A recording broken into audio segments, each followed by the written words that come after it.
नमस्कार मंडळी, तुमचं सगळ्यांचं स्वागत आहे आपल्या अजून एका नवीन रेसिपीमध्ये। तर आज आपण आहे ना अतिशय पौष्टिक अशी रेसिपी पाहणार आहोत, ती म्हणजे ड्रायफ्रूटचे लाडू। या ड्रायफ्रूटच्या लाडूमधील एक लाडू जर तुम्ही दिवसाला खाल्ला की नाही तर पूर्ण दिवस तुमची एनर्जी टिकून राहते। सोबतच आपण कसं म्हणतो इतर पदार्थ मला नाश्ता करायला वेळ नाहीये किंवा मी जेवण दुपारी उशिरा करते, असं तुमचं जर रुटीन असेल तर त्यावेळेस सुद्धा तुम्ही तुमच्या रुटीनमध्ये हा एक ड्रायफ्रूटचा लाडू ॲड करू शकता, ज्याच्यामुळे तुम्हाला जेवायला किती जरी उशीर झाला तरी तिथपर्यंत तुमची एनर्जी टिकून राहते किंवा तुमच्या शरीरावरती उपाशी राहण्याचा काहीच परिणाम होत नाही। चला तर मग अतिशय पौष्टिक असे हे लाडू योग्य प्रमाणासह योग्य कृतीसह कसे करायचे ते पाहूयात। सगळ्यात अगोदर तर आपल्याला काय करायचे, हे सगळे इन्ग्रेडियंट भाजून घ्यायचे। ते वेगवेगळ्या पद्धतीने आपल्याला भाजावे लागतात। तर सगळ्यात अगोदर इथं आपण घेतलेली आहे 2 मोठे चमचे खसखस। ही खसखस अगोदर आपण भाजून घेतोय। खसखस भाजत असताना आपल्याला तुपाचा वापर करायचा नाहीये, कोरडीच खसखस भाजून घ्यायची आहे। खसखस तुम्ही बघताय छान खमंग अशा पद्धतीने आपण ही भाजून घेतलेली आहे, काढून घेऊयात। आता यानंतर इथं आपण खिसून घेतलेलं सुक्क खोबरं घेतलेलं आहे 300 ग्रॅम। हे खोबरं देखील भाजत असताना आपल्याला तुपाचा वापर करायचा नाहीये। हे आपल्याला खूप जास्त डार्क रंगावरती भाजायचं नसतं, फक्त हलका असा याचा रंग बदलला की आपण काढून घेणार आहोत। खोबरं भाजलेलं आहे, आता काढून घेऊयात। सेम त्याच कढईमध्ये आता आपण ज्या पदार्थांना तूप लागणार आहे ते पदार्थ भाजून घेणार आहोत। तर त्यासाठी कढईमध्ये तूप टाकून घेतलेलं आहे। तर सगळ्यात अगोदर इथे मी टाकून घेतेय हे बदाम।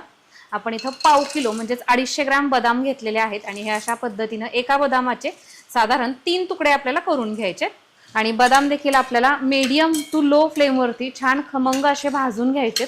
खूप जास्त डार्क रंग करायचा नाही, खूप जास्त कच्चे ठेवायचे नाहीत।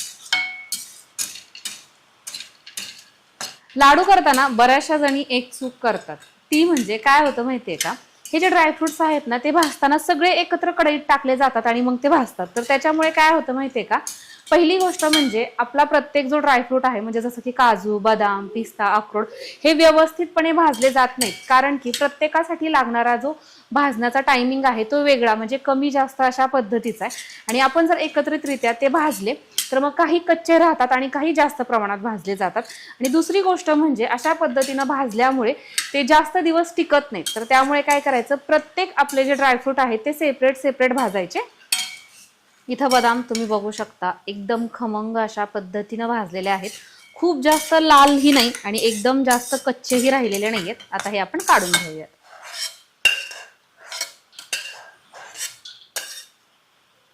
आता या शिल्लक राहिलेल्या तुपामध्ये आणखीन 1 चमचा मी तूप टाकून घेतेय आणि यामध्ये आता आपण काजू टाकून घेतोय। काजू भाजण्यासाठी आहे ना खूप जास्त वेळ लागत नाही, बदाम भाजण्यासाठी जास्त वेळ लागतो। काजू पटकन भाजला जातो आणि अगोदरच आपली कढई तूप गरम आहे, त्यामुळे तर ही प्रोसेस पटकन होते। आणि हे काजू भाजत असताना आपल्याला कंटिन्यू हलवत राहायचंय बरं का, नाहीतर मग ते एका साईडने टाकतात आणि दुसरी साईड कच्ची राहते। काजू भाजले गेलेले आहेत, काढून घेऊयात।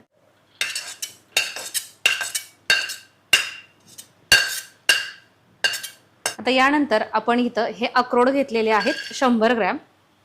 अक्रोड आहेत ना तसं बघायला गेलं तर तुम्ही त्याला असंच ठेवलं तर ते पटकन करपतात, पण त्याला जर हलवत राहिलं कंटिन्युअसली तर ते आतमध्ये पर्यंत चांगले भाजण्यासाठी थोडासा वेळ घेतात। त्यामुळे मंद आचेवरती याला व्यवस्थित असं भाजून घ्यायचंय। अक्रोड भाजल्यानंतर त्याचा एक विशिष्ट असा सुगंध दरवळतो, तर त्याच वेळेस आपल्याला हे भाजायचं वास करायचंय। आणि तुम्ही आता बघताय कशा पद्धतीने हे अक्रोड भाजले गेलेले आहेत। आता आपण काढून घेऊयात।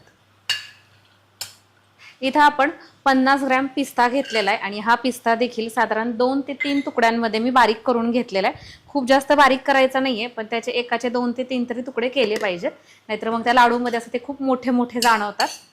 आणि पिस्ता अर्थातच सगळ्यांना माहिती आहे की हलका असा कडवटसर लागतो, तर त्यामुळे हा सुद्धा व्यवस्थित असा भाजून घेणं खूप गरजेचं आहे।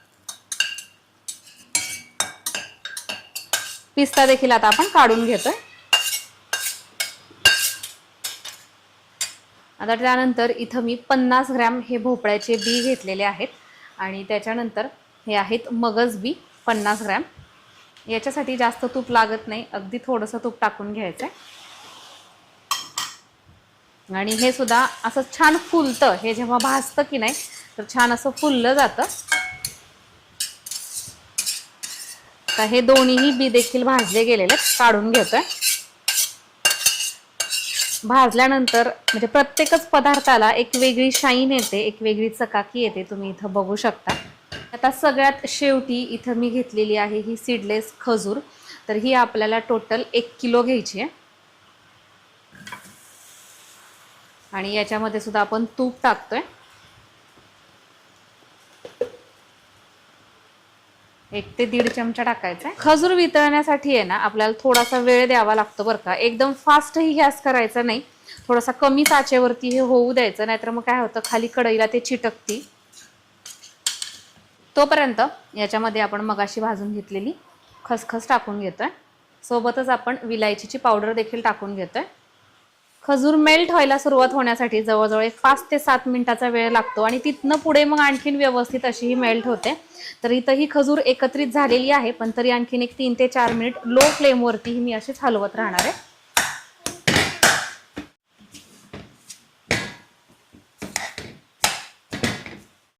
तर इथे आता आपली ही खजूर व्यवस्थित अशा पद्धतीनं मेल्ट झालेली आहे, आपण याच्यामध्ये टाकून घेतोय।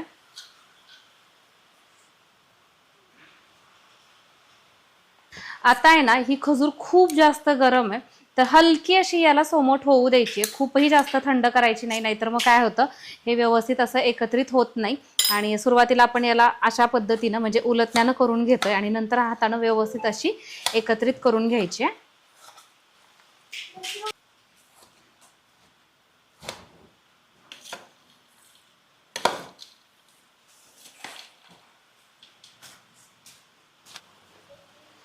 तर अशा पद्धतीनं आपण हे मळून घेतो किंवा एकत्रितरित्या करून घेत असतो।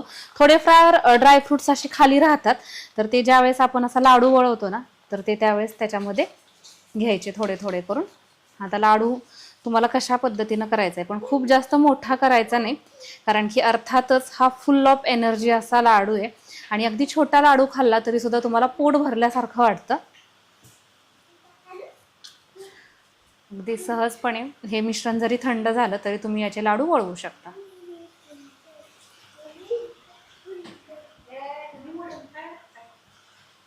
अशाच पद्धतीनं मी इतर देखील लाडू वळवून घेईन।